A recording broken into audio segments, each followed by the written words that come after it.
Good afternoon, Board of Directors. It's so good to have you all together today. Thank you so much for your time. Today, I'd like to take you across a journey. I want to share with you my personal philosophy of change, and especially in terms of what we do here at Paradoxical Solutions. When I think about change,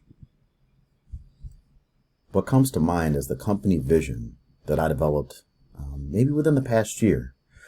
As you know, I just launched my website. And when I think about the way that we should position Paradoxical Solutions, it's about reshaping the world, one positive change at a time. And when prospective customers or clients visit the site, they read through the story.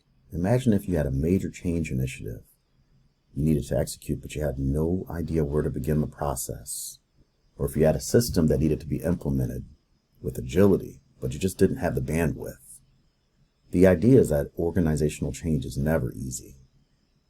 But when using a high degree of expertise and a collaborative approach, the end results can really be fascinating and beyond what many people would expect. So on the change management page, I walk the clients through a 4-phase process. And the first phase would be focused on analyzing, conducting some sort of a thorough analysis to develop a strategy for desired change. From there would be a period of diagnosis. So looking for and understanding opportunities to plan and counter for obstacles. The third phase would be focused on determining the relevant stakeholders who would be affected and build that support. And then the fourth finally focused on transformation,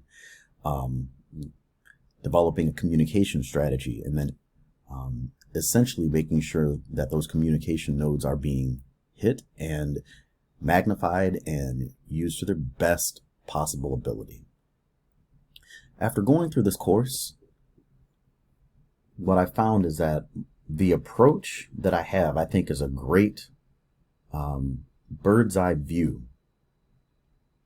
But over the past few weeks, I've had the ability to develop a scalable model for transformational change that I'm going to share with you today. And I'm also going to answer some of the questions that you presented to me in advance of this meeting. So how is change best initiated within our company? I think that it's critical to begin by diagnosing, properly determining the size of the desired change. And I think it's really, really focused, and you'll see this on in following questions that you've asked about referencing literature. I think that is what differentiates us from many other organizations. And it's also something that our clients can learn from us, because it's not just about looking into our toolbox and working with just that specific tool set of things that we know. It requires getting outside of that, learning new things, and then applying them. So after determining the size, reading some relevant literature, and understanding that business situation, that current situation, I think that begins the first step for initiating the best change. Following that, there's a second stage, which would be identification.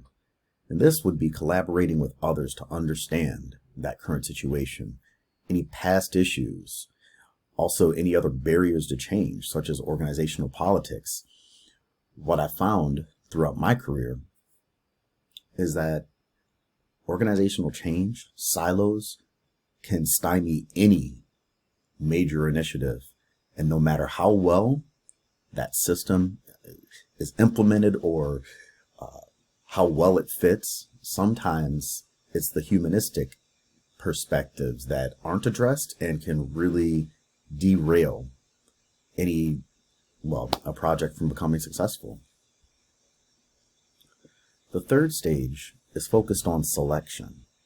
Once again, this is looking for evidence-based methods and models that can assist with developing a business strategy behind that change initiative. So this addresses the strategic and more of the instrument of change. But then the next phase, application, this focuses on that humanistic aspect. The idea is utilizing methods such as the intentional change theory, contextual intelligence in tandem. And what this allows is change at an individual, group, or organizational level, while at the same time making sure that you're addressing the future, addressing the past, and also using that insight to understand the current situation. Finally, when it comes to transformation, this ends the cycle, but the idea is that this is focused on continuous improvement, conducting a retrospective across any change to make sure that your number one audience, the folks that are going to be either using that software, the folks that will be majorly affected by that change initiative, are being engaged, because they're the ones at the end of the day that can make or break any change strategy. So the idea here is utilizing a method or framework such as the Deming cycle, plan, do, check, act. And it's very similar. It's iterative and it's always ongoing. That's how I feel we can overcome the company's change obstacles. And with that, I thank you for your time. I thank you for your many insights, and I'll look forward to your feedback in the near future. Thank you.